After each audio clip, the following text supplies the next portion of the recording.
Good evening and welcome to the Money Show. I'm Kavita Thapliyal and this is the place where money stops being confusing and starts working for you, because let's face it, every decision we make, from the coffee we buy in the morning to the home we dream of owning, from planning our next holiday to securing our children's future, has one thing in common, which is money. Yet, despite the role it plays in every chapter of our lives, very few of us were ever taught how to manage it, grow it, and make smarter financial decisions. And that's where we come in, whether you're just starting your financial journey, building wealth, investing for the future, planning for your retirement, or simply trying to make your salary stretch a little further. This is your show. Every week, we'll cut through the jargon and get the noise to bring you practical advices, expert insights, smart investment ideas, tax saving strategies, market trends that actually matter, and real stories from people who've transformed their financial lives. No complicated spreadsheets, no intimidating financial language, just clear, honest conversations about the decision that can help you build a stronger financial future, because personal finance isn't just about numbers, it's about freedom. And this is a show where we also answer your portfolio queries. Let's just quickly flash our WhatsApp number on the screen. Note it down, 865-7974571, and the email ID is themoneyshow@etnow.tv.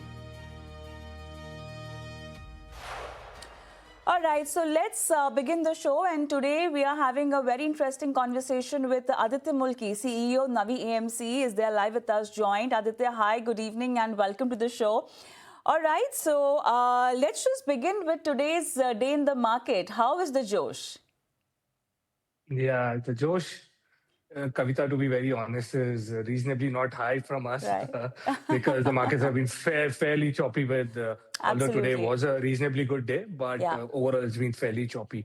So we still remain a little cautious in the long run. Right. Right. Okay. A lot of experts that we are talking to are also Yeah. highlighting few interesting facts. One of them is the worst is over. It's behind us. Do you Yeah. agree? Not necessarily. To put things into perspective, what we believe is the worst might not be over from a Okay. 6 month or a 1 year standpoint, Okay. but from a longer term standpoint, we do believe India is still one of the better growing economies relatively globally. And we do believe in the long term India story. But over the next 6 months or a year, I think people are underestimating how long the geopolitical tensions could last. And I think just speculating basis daily information would not be prudent for an investor in our view. How are you looking at the market in terms of valuation across market caps right now? Yeah. So across market caps, we believe there's a bit of value that is starting to emerge in the large cap space. We believe the mid caps still remain a bit overvalued. On the small cap space, we believe if you hunt below the small cap 250 and if you're very bottom up, you can actually pick very good businesses who have very good long-term outlooks out there. But we do see a lot of value emerging in the top large cap names because, Kavita, to be honest, over the last 5 years, a lot of these big names have basically had flat returns. So we believe it's not a case wherein these businesses will just go to zero or something like that, right? So we believe there will be a comeback there. And from a risk-adjusted standpoint, we do see a lot of value in the large cap and specifically among the top companies in your Nifty 50. Right. So according to you, large cap funds, they right now they look like they are losing their traditional edge due to structural shifts in the Yeah. market. But then you are looking at a strong comeback. So could you specify which dynamic sectors are moving out of the large cap domain and driving you to, favorably, if that's the case, favor a flexi cap Yeah. fund maybe. I'm talking about the large cap space, and in general, if we have to Yeah. understand it through a fund's point of view. Yeah, sure, Kavita. So there are a couple of spaces which to us look very, very attractive. There are some very good, you could get some very good bargains in the BFSI space within the large cap domain right now, because some stocks have irrationally corrected to levels wherein people are just saying that, as I said before, this business is just not going to do anything right now. So in the BFSI space, there are very good bottom up names that we are starting to get bullish on, and you're getting them at valuations that they were not available at for over the last, let's say, 4 to 5 years. So that is a space we are very bullish on. On large cap IT, we are very specific. We are not saying that the noise behind AI is behind us or anything like that, but we are saying from a tactical standpoint, some of these large cap IT names, again, they've been beaten down far too much. And from a tactical standpoint, it does make sense because the valuations there right now, you're getting them at steep discounts to their long-term median PEs. Even if you look at their 10-year PEs right now, you're getting some of the large cap IT names at very attractive valuations. Apart from that, there are some niche spaces which we like quite a bit. One is the hospital space.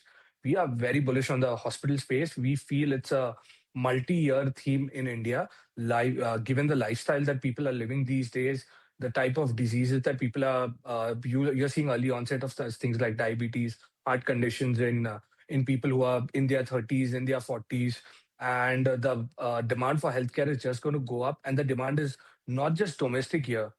There's even an international opportunity here because globally healthcare is very expensive, especially if people don't have insurance.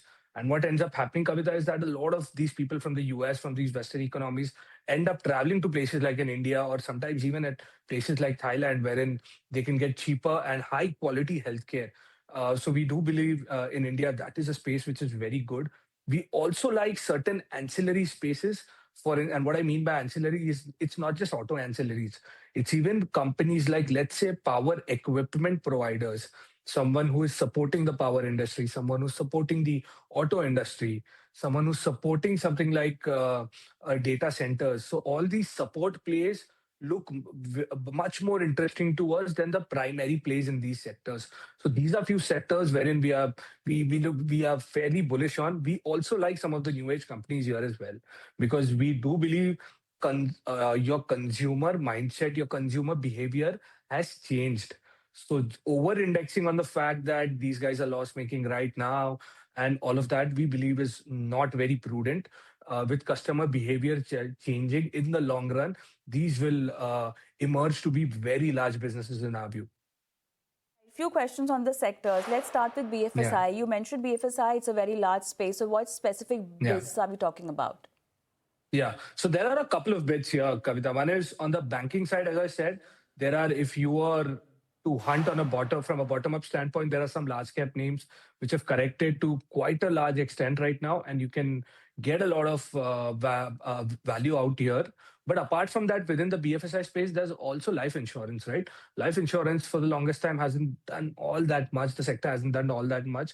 But we do believe with penetration being low, this is a long-term story, and some companies are doing fantastically well out there, especially companies who've balanced out their distribution well and who are not overtly dependent on a single distribution channel.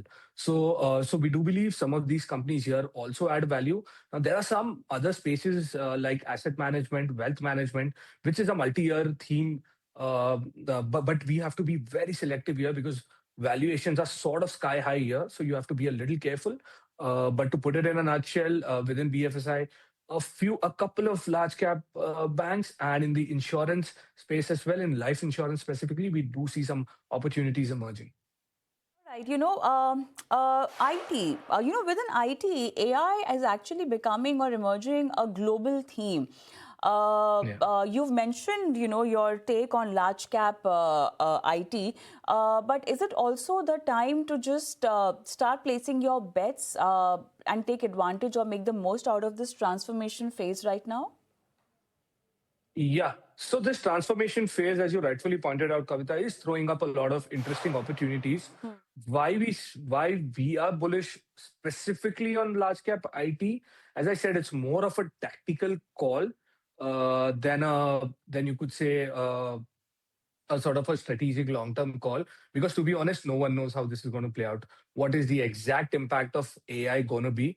And the current impact that we see right now, which is very clear, is there is going to be a deflationary impact on the earnings of IT companies, because all the efficiencies that these companies are deriving through AI, they will need to pass that down to their clients. But having said that, it's not that they will start losing a lot of business. It's just that they'll start getting paid less for it. But on the flip side, they require far less employees to do this as well with AI coming in. So with AI coming in on the IT, in the IT space, we do believe there is an impact on employment there, a very clear impact. But it's not that their businesses are going away. Instead of more number of employees, it's a lot of agents which will end up supporting a small core level of employees. So we do, and with a small deflationary pressure on revenue. But again, on IT, as I said, we choose to be selective. We choose to remain in the large cap because in the mid and small, we believe the valuations have gone up far too much to warrant, and which does not give us a lot of margin of safety, to be honest. Because the AI ecosystem is developing, you are Yeah, connecting this yeah, with power and data center and other yes, ancillaries. Is that right? Okay, so if you could yes. explain the rationale behind it, yeah. Yes, because with AI coming in, what is happening is, for instance, a very crude example would be with data centers being set up, you need land, right? You need land. So a Right. lot of these REITs, a lot of these real estate companies have started doing well because, and these are just an example of an ancillary opportunity you get there. Power, for example, now the demand for power has surged massively and it is only going to go up. And we believe over at least over the next 2 to 3 years, it will be difficult for supply to just keep pace with the sort of power demand that the way power demand is going to grow. So we do believe there's a mismatch there as well. But rather than playing the frontline names, we do believe ancillary companies here as well. For instance, something like cables and wires, right? Those spaces to us look far more interesting. The order of any disruption there is it's a second fold. They will have a second order impact, not the first order impact. And secondly, your first order names have run up quite a bit. So your direct beneficiaries, people have expected that. The markets have factored that in. But all of these ancillaries, you're getting some very interesting plays here. So which is why we do believe in the era of AI, you should bet on all of these ancillary sort of infra support sort of names because these space we still do we see them still to be quite, from a valuation standpoint, to seem to be quite attractive. So we are quite bullish on these ancillary spaces here in power, in, as I said, real estate as well, which is a support play to sort of data centers being set up. We are quite bullish on these themes. All right, so this was about the AI and related things, but then it's time Yeah. for a short break. And post that, we'll talk about mid cap and small cap segment. In fact, what's hot there and how can you place your bets in your portfolio?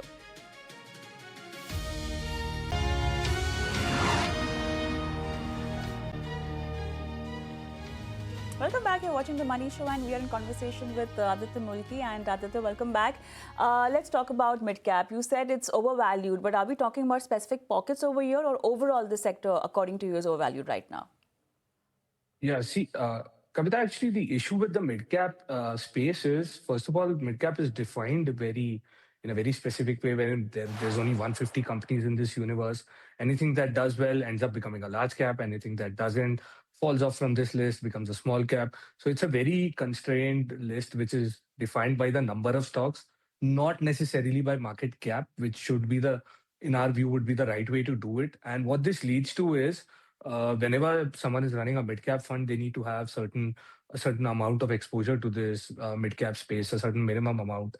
So they are constrained to this 150 universe. So what that leads to is it has led to a lot of overvaluation in largely the entire 150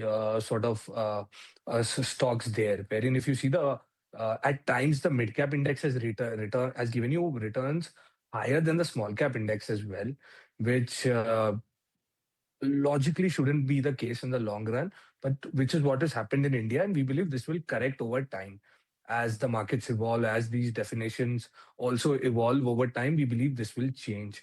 Now, speaking about the space in particular, we believe the valuations are overvalued largely in the mid cap space. If you try, you can try and hunt and do a lot of bottom up stock picking here, but the number of stocks that you will get at prudent valuations will be very less in our view, and that's one of the challenges that even we face in one of our existing products, which is a large and mid cap products. Very difficult to pick names which are prudently valued. They are good businesses, but very, very expensive valuations for the entire space for us. Seen in small cap? We love the small cap space, to be honest, Kavita. And I said for a small cap is not constrained to 250. It's Correct. anything below the large and mid for us is small cap. So we love this space because there are a lot of if you are a good bottom up fund manager, you will you will have the ability to pick a lot of high quality businesses which can end up tomorrow in 5 to 7 years time becoming a mid cap, becoming a large cap, and becoming really big companies. And today, some of our allocation in our flexi cap also proves that we have a roughly around 42% valuations towards the small cap space. We believe there are very good businesses being run out here, and they are not well covered as well. So you can get exposure to businesses very early on.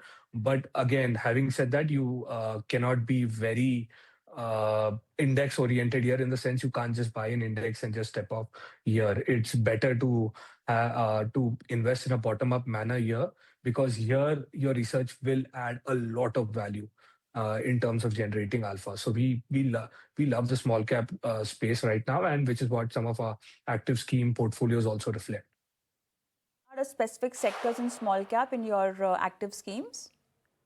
Yes. So there are a couple of spaces we are quite bullish on. One space where we've been overweight on over the past few months is the auto ancillary space. Okay. We believe there are two key themes here.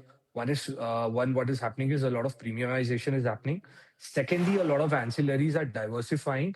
They are no more just auto ancillaries.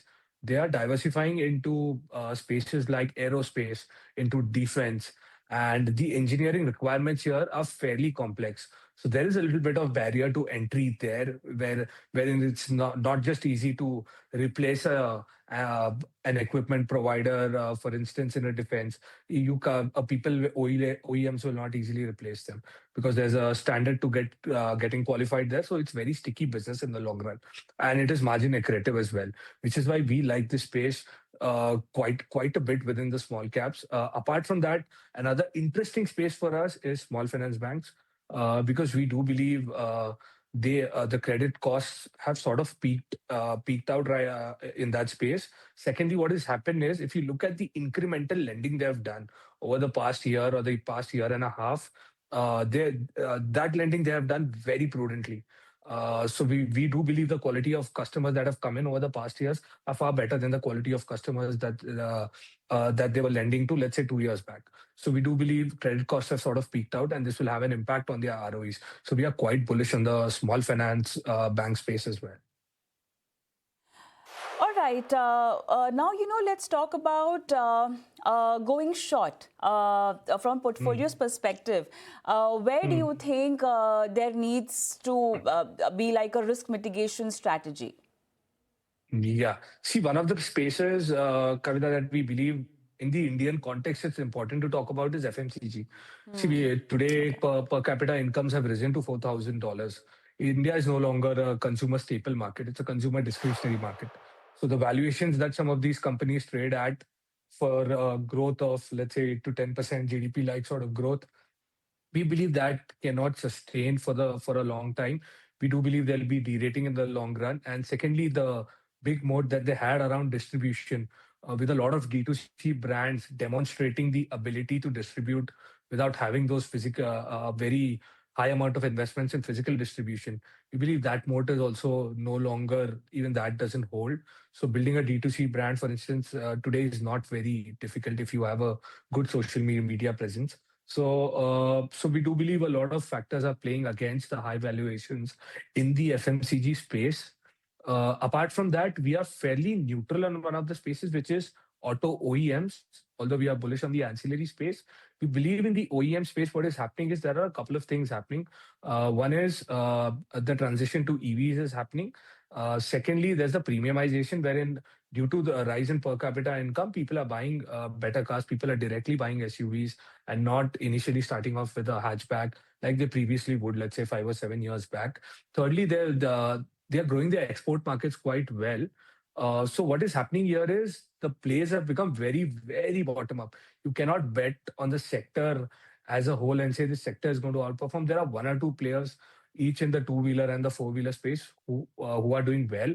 And with the transition to EVs happening, we are not sure which models that these OEMs launch will do well. So it's sort of a risk you're taking there. So we are not extremely bullish on that space as well. Apart from that, even traditional pharma, excluding hospitals, especially people who are selling generics right now, we are not too bullish on that space as well. We prefer names who've invested a lot in R&D and who are selling complex and not doing a lot of generics, who are doing a lot of complex. And there are some companies who made those investments, let's say 3 to 5 years back, and those are starting to pay off. But apart from that, again, we don't remain very bullish on the pharma space. We prefer to be underweight here as well. All right, I think that's a lot of market insight for our viewers to, make the right kind of changes in their portfolio. But thank you so much, Aditya, for taking your time out for this very special discussion today. Thank you. Yeah, thank you so much, Kavita. All right, with that, it's time up on the show as well. But I'm going to leave you with our WhatsApp number and email ID where you can keep sending us your portfolio-related queries and we can answer them live on the show. Thank you so much for watching. Goodbye.